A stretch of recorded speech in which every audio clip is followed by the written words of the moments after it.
All time high लगाया है। आज देखिए आप, all time high bank Nifty का 57,076 पर, ये नया हाई। और मेरा तो ये मानना है कि अब निफ्टी भी ऑल टाइम हाई की तरफ बढ़ चुका है। जो एक व्यू में लेके चल रहा हूँ कि अगले क्वार्टर में Nifty all time high hit करेगा।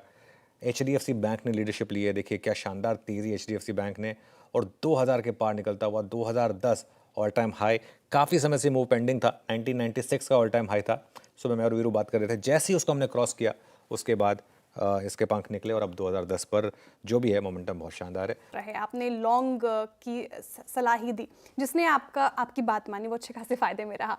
लेकिन सवाल यहाँ से ये कि अब क्या करना चाहिए, कौन से लेवल्स अब इंपॉर्टेंट लग रहे हैं, मार्केट अब क्या एकदम रुकने को तैयार नहीं है?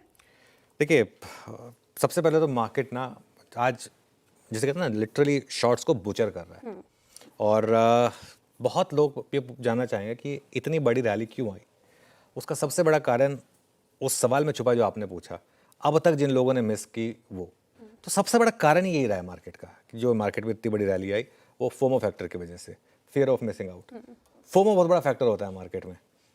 और क्या हो गया, लोग पार्टिसिपेट ही नहीं कर पाए। निफ्टी ने मौका दिया, जब वो इजराइल ईरान का मामला आया हम 24,450 तक गए। चलिए 24,450 पे नहीं ले पाए आप, लेकिन उसके बाद जब निफ्टी ने 24,750 को डिफेंड करना शुरू करा था, उसके बाद एक व्यू लिया गया था कि बस अब 24,750 का सिस्टम में स्टॉप लॉस रखिए और ऑल टाइम हाई की तरफ हम बढ़ रहे हैं। जब हम 25,200 पर भी थे तब भी एक जो बात हमने की थी वो क्या की थी कि यहाँ से अगर वापस गिरे तो 24,800, लेकिन अगर चलना शुरू हुआ तो हम 26,200 तक जाएंगे। फिर भी 4:1 का रिस्क रिवॉर्ड था। मंडे को उस रैली के बाद जब आप नीचे आए और मंडे को जब एक बार ऐसा लगने लगा कि नहीं मार्केट, तब भी व्यू यही था कि नहीं आपको कैरी करना है। और क्रूड की गिरावट एक ट्रिगर रहा मार्केट के लिए, ये क्लियरली एक फैक्ट है, उसमें कोई डाउट नहीं है। और FIIs के शॉर्ट्स ये बुरी तरीके से फंसे। यहाँ पर मुझे लग रहा है कि आज वैसी एक्सपायरी है और एक्सपायरी वाले दिन आप एकदम स्विंग हाई पे बंद हो रहे हैं। ये शॉर्ट्स कहाँ से आए, क्यों आए, मुझे समझ में नहीं आया, लेकिन ये एक और रीज़न रहा। निफ्टी पर अब जहाँ तक बात है श्रेया, 25,500 का रास्ता खुला। एक्चुअली हमने क्रॉस कर लिया। वो जब मैंने ये स्ट्रैटेजी भेजी थी तब हम जब 25,400 पर थे, 25,420 पर थे, तो अब लॉन्ग रहे और 25,200 का एक अपना स्टॉप लॉस रखें सिस्टम में। चाहे तो उसको थोड़ा सा रिवर्क करके 25,260 पर ले आए बेसिकली। और 25,250 से 25,300 तक की कोई भी गिरावट हो, अब उसमें आप बाइंग करें। शॉर्ट के बारे में बिल्कुल मत सोचें, ये मार्केट शॉर्ट करने वालों का कुचुम्बर निकाल देगा। और मतलब जैसे कहते हैं ना, खा पी के डकार भी ना ले, ऐसा ऐसा हाल कर देगा आपको। बिल्कुल सोचना भी नहीं है आपको। बैंक निफ्टी की जहाँ तक बात है, बैंक निफ्टी स्ट्रॉन्गर इंडेक्स है। जो इंडेक्स पहले ऑल टाइम हाई लगाए वो स्ट्रॉन्गर इंडेक्स है। अब यहाँ पर हम 58,000 का रास्ता खोल चुके हैं। 56,500 का एक ट्रेलिंग स्टॉप लॉस रखिए और हर गिरावट में बाइंग करिए। ये बेसिकली मेरी अप्रोच रहेगी मार्केट पर। तो जैसा कि हम पिछले कई दिनों से यही बात कर रहे थे कि भारतीय बाज़ार जैसा अभी मार्केट है वहाँ कोई भी देश का मार्केट ऐसा नहीं है। FIIs की नज़र अब भारतीय बाज़ारों पर टिक चुकी है। हो सकता है कि भारतीय बाज़ारों में निफ्टी में जल्द ही ऑल टाइम हाई भी आपको देखने को मिले।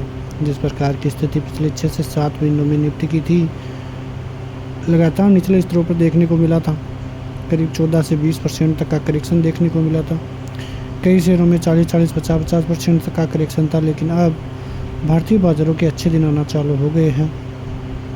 बैंक निफ्टी में ऑल टाइम हाई लगते हुए नज़र आ रहे हैं। वहीं निफ्टी भी अब जल्द ही ऑल टाइम हाई की कगार पर जाता हुआ नज़र आएगा। सभी चीज़ें भारतीय बाज़ारों के लिए अच्छी ही नज़र आ रही है। आज का दिन देखें तो आज के दिन में बाज़ार 25,500 को क्रॉस करता हुआ नज़र आया है। कल का वीडियो यदि आपने देखा होगा तो आपको समझ में आ गया होगा। हम बातचीत भी यही कर रहे थे कि भारतीय बाज़ारों के लिए आने वाला समय काफ़ी पॉजिटिव होगा। सपोर्ट जोन की बात करें तो 24,900 के सपोर्ट जोन के साथ आप लॉन्ग बने रह सकते हैं। निफ्टी में 25,550 के लेवल आ चुके हैं। नेक्स्ट जो रेजिस्टेंस जोन है 25,650 का रहेगा। उसके बाद सीधे 25,800 नेक्स्ट सेशन में आपको देखने को मिल सकते हैं। बैंक निफ्टी की बात करें तो बैंक निफ्टी 57,000 पहुँचता हुआ नज़र आया है। जल्द ही अब 60,000 की तरफ बैंक निफ्टी बढ़ता हुआ नज़र आएगा। वहीं सेंसेक्स अब 1 लाख के स्तर को छूता हुआ जल्द ही नज़र आता हुआ नज़र आएगा। तो ये सभी चीज़ें भारतीय बाज़ारों के लिए काफ़ी अहम है, काफ़ी पॉजिटिव है।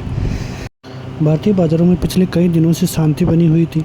करीब 1.5 महीने का कंसोलिडेशन देखने को मिला और बाज़ार करीब 500 से 700 पॉइंट की रेंज में ही रहता हुआ नजर आया। लेकिन अब भारतीय बाज़ार एक नई रणनीति के साथ काम कर रहे हैं। क्वार्टरली नतीजे पिछले क्वार्टर के आए थे। उसके अलावा जिस प्रकार से RBI गवर्नर की स्पीच थी, उनके निर्णय थे, वो सभी पॉजिटिव थे। उसके अलावा भारतीय बाज़ारों की इकोनॉमी ग्रोथ भी शानदार थी। तो ये सभी चीज़ें भारतीय बाज़ारों के लिए काफ़ी पॉजिटिव थी। और जिस प्रकार से जियोपॉलिटिकल कंडीशंस बनती हुई नज़र आई थी, उनकी वजह से भारतीय बाज़ारों को फिर से काफ़ी नुकसान उठाना पड़ा था। अब जो ब्रेकआउट आया है तो वो काफ़ी पॉजिटिव ब्रेकआउट है और आने वाले दिनों में भारतीय बाज़ारों के लिए बहुत ज़बरदस्त साबित होता हुआ नज़र आ सकता है। तो ये सभी चीज़ें भारतीय बाज़ारों के लिए काफ़ी अहम आपके लिए संकेत है। मिलते हैं नेक्स्ट वीडियो में, तब तक के लिए जय हिंद।